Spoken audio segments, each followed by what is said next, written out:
Hello, I'm going to talk about the ever-changing environment in which the logistics industry works. In the next few minutes, I want to provide a quick overview of the changing environment of work in our industry. We have seen over the last few months and years a lot of change and disruption in the logistics industry. This has caused human work in the industry to change quite a bit. Operation processes are impacted upon by evolution of technologies, demographic changes, and societal changes. The use of automation and robotics has grown right across the spectrum, and there have been fears that this will displace humans and more automation will take on the role of what humans have been doing so far. Supply chains have been disrupted quite severely by COVID-19 right across the world. Today, the Drewry Container Freight Index is 358% higher than what it was this time 1 year ago. What we have also seen is warehouses in importing countries are blocked because of restrictions of movement and lockdown. And last mile delivery has gone up, the demand has gone up very much. And there's a big change happening in the last mile delivery functions of logistics. When we look at the business strategies of enterprises in logistics, three factors stand out quite clearly. The first is the ability to be flexible and be agile in responding to unforeseen events. The second is the adaptability to new circumstances and disruptions, and also to new configurations with new technologies and techniques that are being used in logistics. The third is the ability to enter into strategic alliances with other partners, with other service providers, to optimize service delivery and to stay in business, to grow profits. When we start to look at the management of HR, the management of people in the industry, the first thing we recognize is that knowledge is core. The most important function that any enterprise has is its knowledge of logistics and operations. The second and most important part over there is performance management. We need to be able to manage what people are doing and how the organization is performing effectively in its operations. The third strategy for logistics organizations to keep in mind is the proper induction of new employees. These range from frontline workers who come to work in operations to highly skilled managers who may come from other countries. Talent and competency management is very important in the function of logistics because it has a foundational role in the performance of services. Then we start to look at the areas of innovation that are likely to take place in the next few years. The first one that we notice is analytics. Logistics uses a lot of sensors, and these provide a lot of data. The analyzing of this data will help to diagnose operational issues, optimize network planning, and predict future scenarios for operations.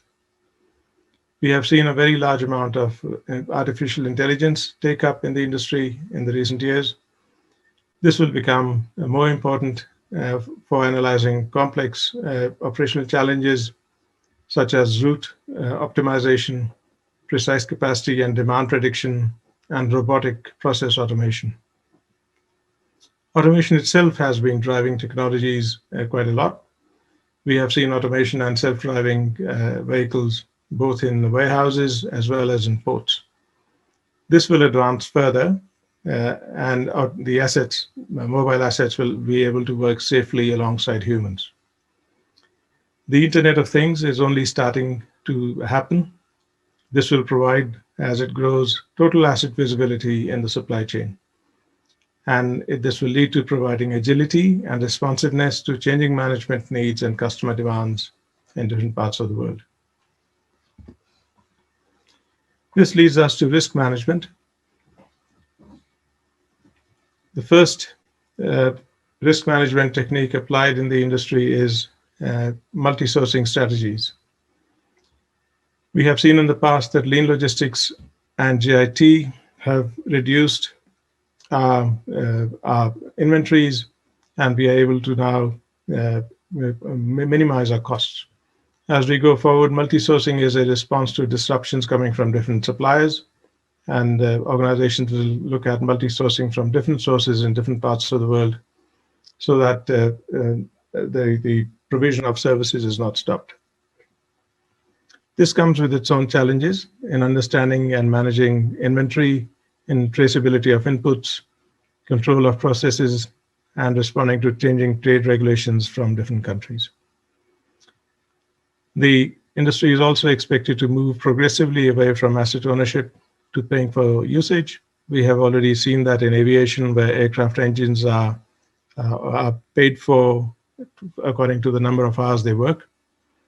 This will lead to a certain level of vertical integration in the industry, but the issue to keep in mind is breakdowns will have major cost implications downstream, and liabilities need to be clearly defined.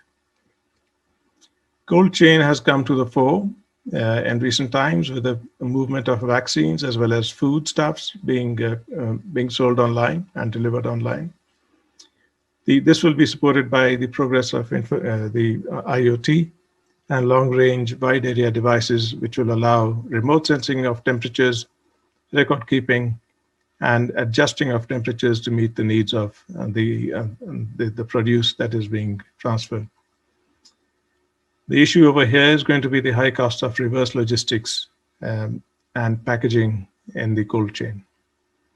Packaging itself is very important, and the focus will grow on recyclability of packaging right across the industry, reusability and biodegradability as we deal with plastics. Talking of plastics, we have an issue already, an existing issue of plastics in the environment, both on land and the oceans. With the growth of discarded personal protective equipment generated by the current pandemic, we have an issue that will need to be again kept in mind in planning by the logistics industry. A lot of the logistics work is driven by robotics, big data, increasing number of sensors, and artificial intelligence. While this has provided us a very good capability to manage processes, this is also an increasing target of cyber attacks.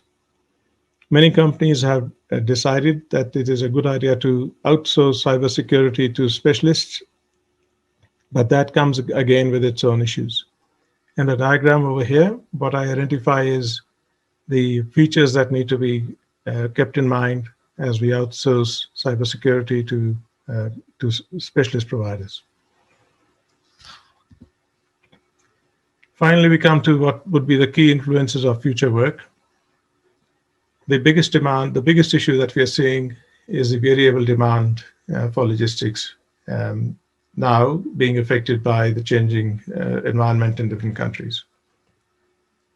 So the strong but variable demand for services will impact staffing needs. Most of the logistics staff are already contracted, and what this will lead to is probably a shared workforce between companies where people will work for one company one day and possibly working for another in the next shift. Across the world, the main change happening and has been noticeable for a few years is the age profile of workers. Senior workers are coming to retiring age, and when they leave, there will be a knowledge drain, which will lead to new work packages being designed by enterprises and to greater automation in the industry. On the other hand, from the consumer side, we are seeing a changing landscape of consumers, a lot of online shopping and e-commerce being driven by young consumers. At the same time, the pandemic has led to infirm people who are not in good health. They can be young or old, as well as the elderly who have spare buying capacity. They are driving the increase in last mile services. The new entrants to the workforce are the millennials and Generation Z.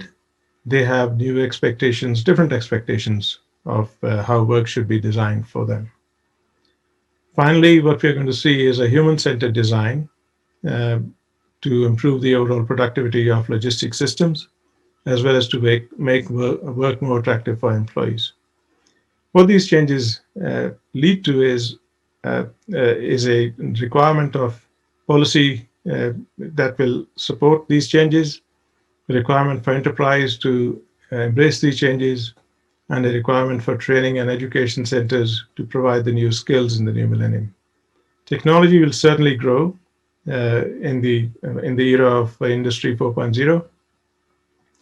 There is an expectation among some people that humans will lose jobs as industry takes over. That is not likely to happen. Humans will always occupy a central place in the logistics industry. The work may become more technical. The work will require humans to support technology, and in turn technology to support human work. This will require changes at the policy level, enterprise management level, as well as for training and education institutions.